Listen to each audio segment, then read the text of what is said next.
We're talking about COVID-19 with Minister of Health, Patty Hajdu, on March 31st.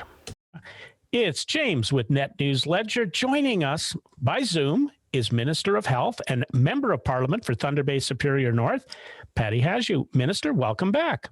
Great to be here, James. You have had a busy day. It is the 31st of March, and you are just on a Zoom call with the Premier of Ontario. What do our readers and viewers need to know? Actually, this morning I was with Minister François-Philippe Champagne. He's our Minister of Innovation and Economic Development.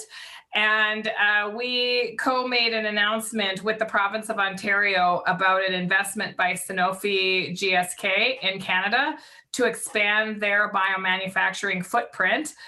Canada is investing money, and so is the Ontario government, to support Sanofi to grow their business here in Canada. And Sanofi GSK produces flu vaccine, useful, as you know, to Canada. We administered 16 million of these together as a country last flu season, but also produces pandemic flu vaccine. And this is a very important part of our pandemic preparedness moving into the future. So there's a little bit of more good news.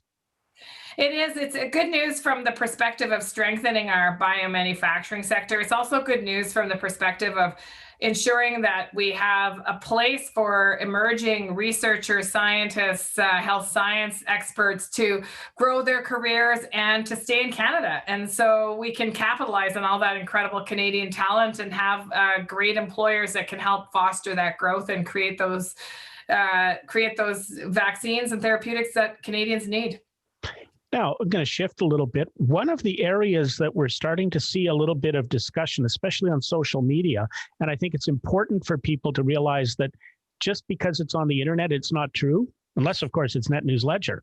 But making sure you get viable information, because there's people getting hesitant about taking the vaccine.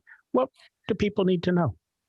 Well, first of all, people need to know that any vaccine approved for use here in Canada goes through the strictest regulatory review in the world. We're a gold standard regulator, and that means that we are fully independent from politics, despite how hard the Conservatives would like us to interfere. I think you probably remember my critic and Aaron O'Toole pushing the Prime Minister to approve rapid tests. That's not how we do things in Canada. We don't have political interference. And that's really important for Canadian safety, to know that those regulators are independent, that they'll take their time to review the science and the data. That means the vaccines that are approved for use here in Canada are safe. And they don't just stop once they approve those treatments, therapeutics, vaccines, products.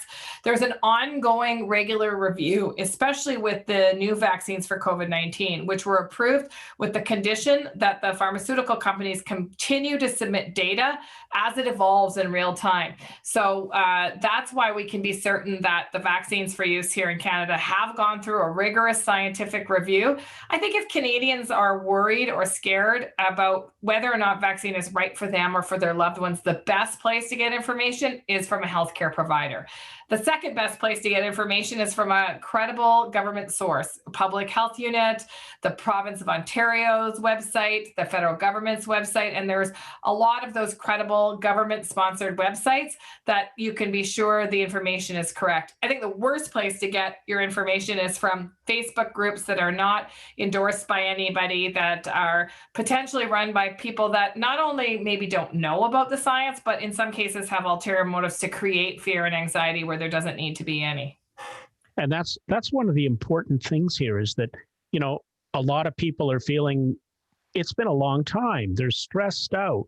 Out in British Columbia at Big White Ski Resort, the staff all went out and had a great big party the other day and are all losing their jobs from the company over it. We just have to be a little more patient here. Keep the kindness at the forefront of what we're doing. Yeah, listen, I understand that desire to want to let loose. I mean, I've been stuck in this home office now since, before Christmas.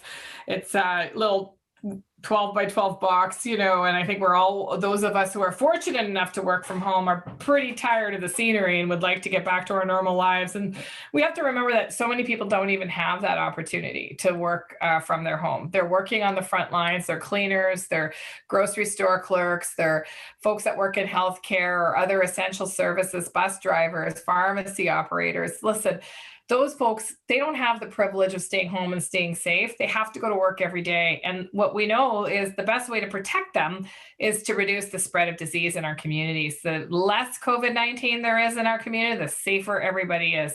So we have to keep going for a while longer to protect each other. Vaccination is an important tool, but we also have to keep these disease numbers down. We have to keep ourselves safe and try not to infect anybody. So we all know what to do now, right? Don't gather in tight spaces, stick to your family bubble, wear your mask if you have to go out, try not to linger when you're going out, get your groceries, go home.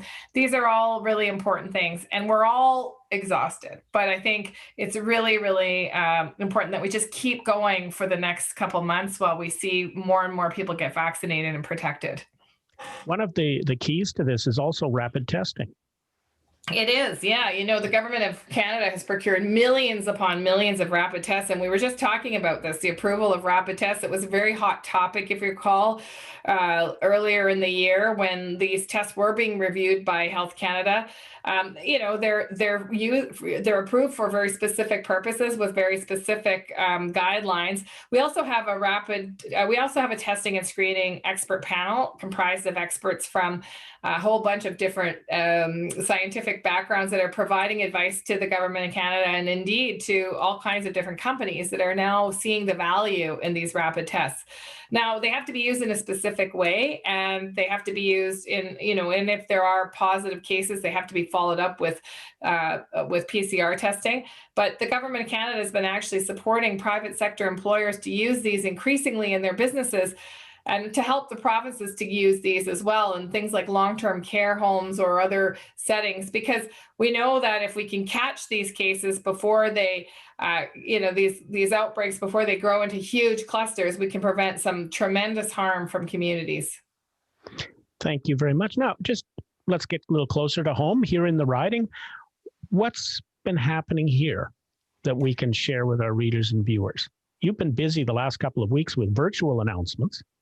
Oh, for sure. Well, listen, I think there's lots happening here. We've got, as you know, $1.5 million of federal money supporting the safe isolation site. Many people had heard about the fact that St. Joe's had applied for this money to start April 1st to continue providing spots for people who have come down with COVID-19 so that they can safely isolate from their families, especially if they're in a tight quarters.